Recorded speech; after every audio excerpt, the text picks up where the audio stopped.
हाँ सर, ऐसा हुआ मेरे साथ कि मैं लगातार ये B2 इंजेक्शन का इस्तेमाल करते हुए जी। और अपने को काफी इम्प्रूव कर रहा था। खासकर अपना जो सेल्फ कॉन्फिडेंस है, हुँ, उसको मैं बढ़ा रहा था।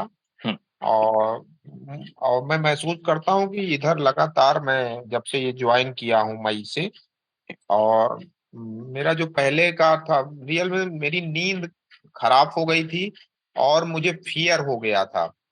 तो ओके। उससे मैं एकदम निकल आया था। इधर एक महीने तो एक मैं इतना ज्यादा अपने को बेटर कर चुका था कि हुँ, 100 की जगह मैं 110 था, कह लीजिए।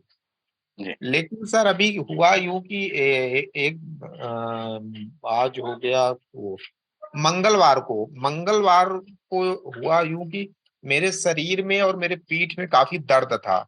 हुँ, हुँ, एग्जैक्ट पीठ में दर्द था, और फिर वो पैर में भी वो दर्द उतर आया। वो वीकनेस थी, बॉडी वीकनेस थी। उसको आप कह सकते हैं सेक्स वीकनेस भी था। जी। तो उसके चलते जो है मैं पूरे बॉडी में वीकनेस उतर आया, और राइट। एक दिन मैंने उसको अवॉइड किया। उसके अगले नेक्स्ट डे वो और भी ज्यादा था। और उसके बाद फिर मेरे दिमाग में जो जो मेरी प्रॉब्लम ही है, मुझे लगा अब ये मुझे कोई डेंगू तो नहीं हो गया। इस तरीके से वीकनेस होती है उसमें, या हुँ, कुछ और हो गया। और उसका प्रभाव ये हुआ कि मेरी नींद 2 बजे खुल गई। और जब ये मेरी नींद 2 बजे खुल गई तो फिर मैं वही इंडक्शन लगातार लगाया। इंडक्शन में इसमें A1 लगाता हूँ, क्योंकि उसमें आंख खोलने वाला पलक वाला माम नहीं रहता। हुँ, तो वो इजी रहता है, क्योंकि टारगेट मेरा है अपने को शांत करते हुए सो जाने का। हुँ, तो उससे सही में मेरा काफी रिलैक्स हुआ, और मेरे दिन के कार्य को मैं अच्छे से कर पाया। जी। लेकिन मैं फिर जाके जिस साइकेट्रिक से मैं 1.5 साल पहले मिला था, उस साइकेट्रिक के पास फिर मैं गया। मैंने सोचा कि एक बार इनसे राय लेना उचित होगा। तो उन्होंने मुझे कुछ दवा वगैरह तो दी है, 10 दिन के लिए कहा दवा आप ले लो। और हुँ, ये 1.5 साल से मैंने कोई दवा नहीं ली। उनका 6 महीने का मैंने कोर्स किया था 1.5 साल पहले।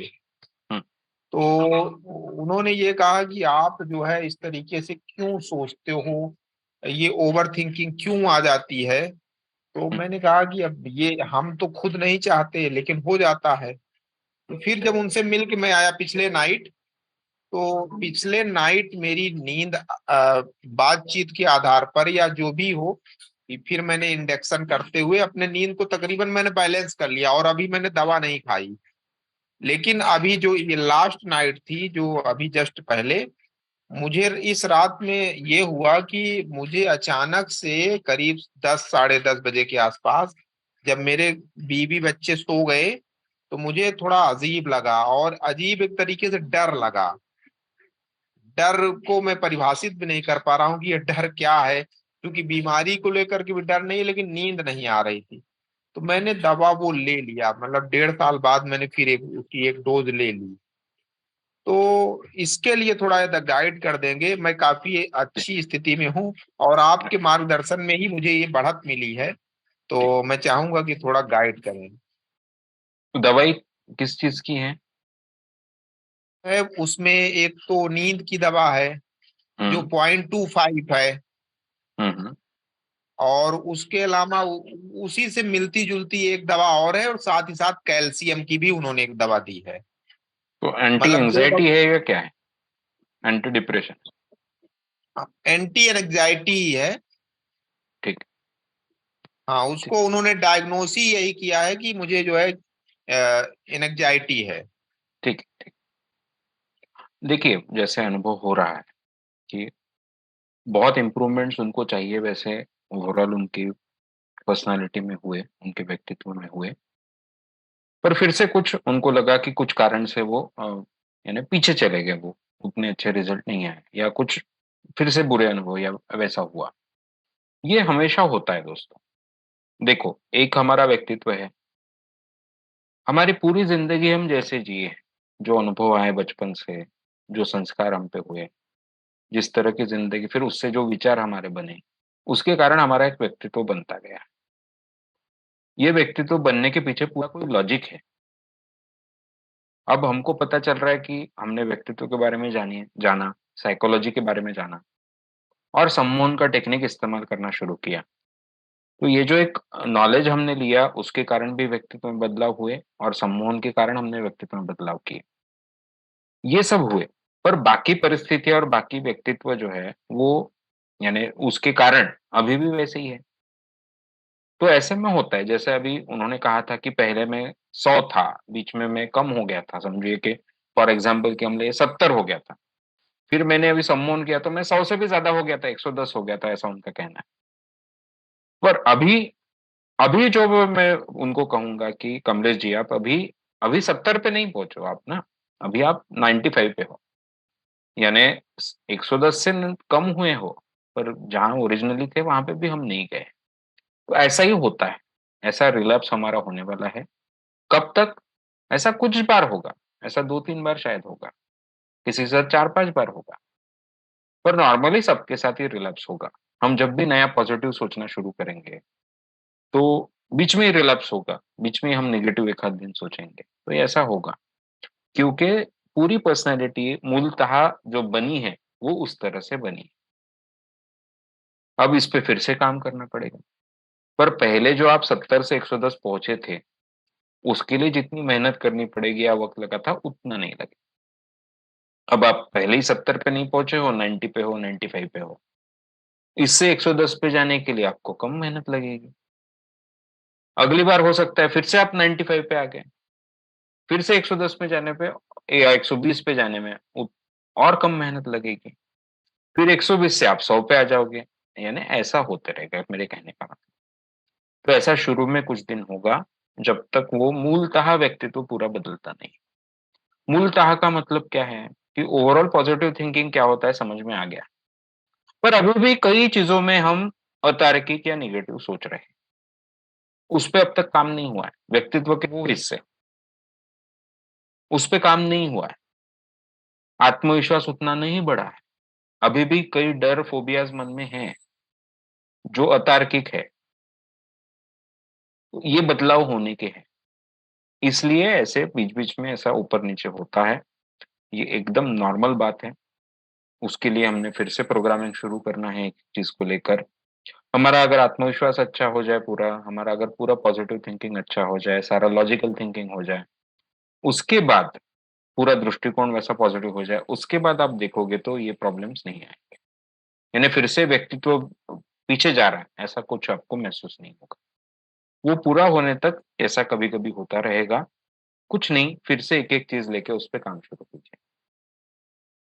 जैसे मैं बोल रहा हूँ कि अभी आपने सोचा कि मुझे शायद डेंगू तो नहीं हुआ। अब इसमें क्या बड़ी बात है? डेंगू अगर हुआ होगा, उसमें रात में 2 बजे चिंता करने जैसा क्या है? डेंगू में इतने जल्दी कुछ नहीं होता इंसान को। डेंगू में भी नींद से फ़ायदा ही होता है, तो मैंने अभी सो जाना चाहिए। डेंगू है कि नहीं, मैं ना डॉक्टर हूँ। डॉक्टर को भी देख के नहीं समझने वाला सिम्पटम्स है, वो आपको ब्लड टेस्ट करने को लगाने वाला है। ब्लड टेस्ट में नहीं आया, फिर डिटेक्ट नहीं हुआ तो एट लीस्ट ब्लड प्लेटलेट्स आपके कम होंगे तो पता चलेगा आपको डेंगू है। वो जब तक पता नहीं चलता, तब तक चिंता करने में क्या मतलब है? अगर पता चला, डिटेक्ट हो गया, डायग्नोस हो गया, तो ठीक है, तब सोचेंगे डेंगू के बारे में। उसके पहले सोचना, फिर ये तो कोई भी अंत ही नहीं है इसको। फिर मुझे डेंगू नहीं हुआ, हो गया क्या? मुझे फिर मलेरिया हो गया क्या? मुझे फिर टीबी तो नहीं हुआ, मुझे फिर कैंसर ही तो नहीं हुआ। हम कुछ भी सोचते रह सकते हैं। तो ये ऐसी बात है। तो यानी ये मैं केवल उसके पीछे का लॉजिक आपको समझाया है कि वो सोच कैसे अतार्किक थी। तो ये जब आपको क्लियर खुद ही हो जाएगा कि ये अतार्किक सोच है, इसमें कोई मतलब नहीं है। और फिर तो आदतन वो आएगी ही नहीं। ऐसा जब हो जाएगा कि जब आदतन अतार्किक चीज़ें ही नहीं आ रही है, आदतन नेगेटिव थॉट ही नहीं आ रहा है, तब आपको ये फिर से ऐसा जो पर्सनैलिटी में आपको लग रहा है कि डेवलप हो रही थी पर फिर से पीछे आ गई, ऐसा फिर से नहीं होगा। वैसा होने तक कभी-कभार ऐसा होगा, पर फिर भी आप ध्यान रखिए कि जितने प्रॉब्लम्स पहले थे, उसके आस-पास भी हम नहीं हैं और उसको फिर से इम्प्रूव करने में हर बार कम-कम मेहनत लगने वाली है। इतना केवल आप याद रखिए। दूसरा जो था कि अ, अब जैसे साइकियाट्रिस्ट ने बोला कि आप अनकंट्रोल सोच रहे हो, तो ये क्यों सोच रहे हो? अब ये वैसे सवाल साइकियाट्रिस्ट ने नहीं पूछना चाहिए या ऐसा उन्होंने रिमार्क नहीं देना चाहिए। एक साइकियाट्रिस्ट को ये समझ में आना चाहिए कि ये ऐसा नहीं बोलने जैसी बात होती है। वो आदत है भई वैसा सोचने की, आपका व्यक्तित्व वैसा है इसलिए आप सोच रहे हो। व्यक्तित्व बदलने के लिए क्या करना पड़ेगा आपको? मैंने आपके साइकियाट्रिस्ट की ये थोड़ी गलती बोली, इसका मतलब ये नहीं कि उनकी दवाई गलत है, ये मत आप समझ लीजिए। साइकियाट्रिस्ट एक साइकोलॉजिस्ट कितना अच्छा है, वो कम-ज़्यादा होगा। एक ऐसा इंसान हो सकता है कि जो बहुत अच्छा साइकियाट्रिस्ट है, उसको पता है आपको क्या दवाई देनी है।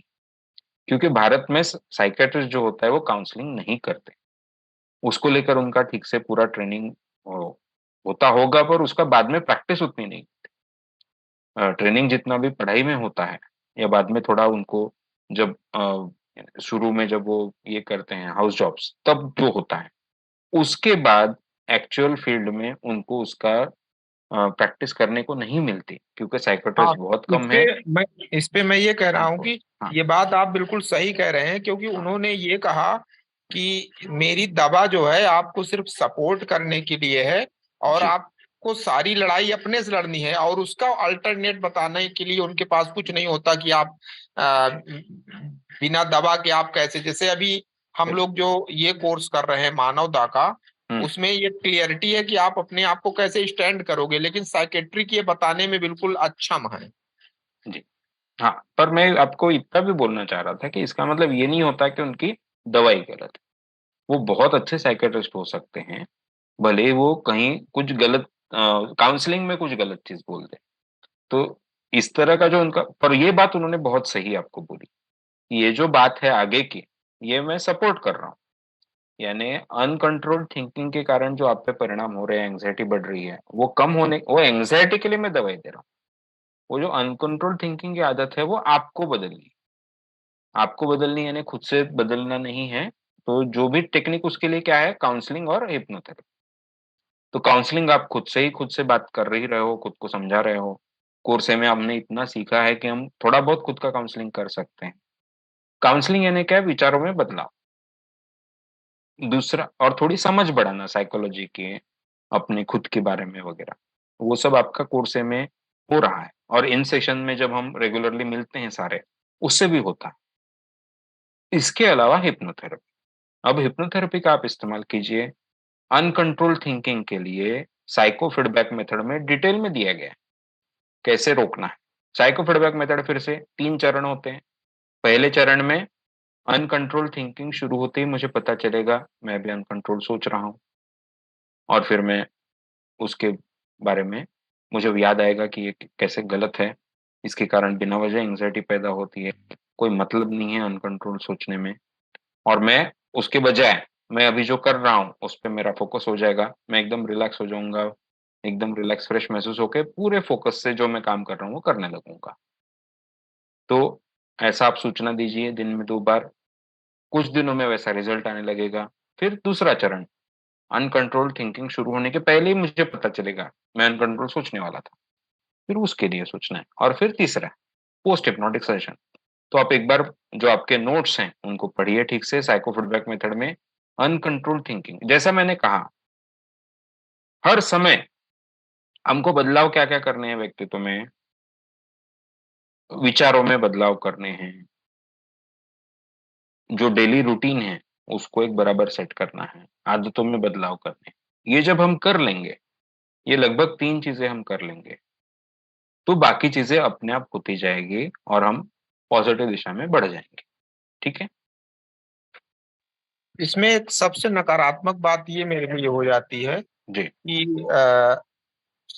अभी ये इस तरीके से जब से मैं ठीक अपने को महसूस किया हूँ, हुँ, तो खासकर जब से मैं ये कोर्स ज्वाइन किया हूँ जी, मई से अभी तक में जी। 3 बार ऐसा हो चुका है, जब मुझे सिर्फ ये लगता है कि मैं पहले जैसे बीमार था कहीं वैसा ना हो जाऊं, और सबसे ज्यादा डरावना जो है यही आइडिया मेरे दिमाग में है।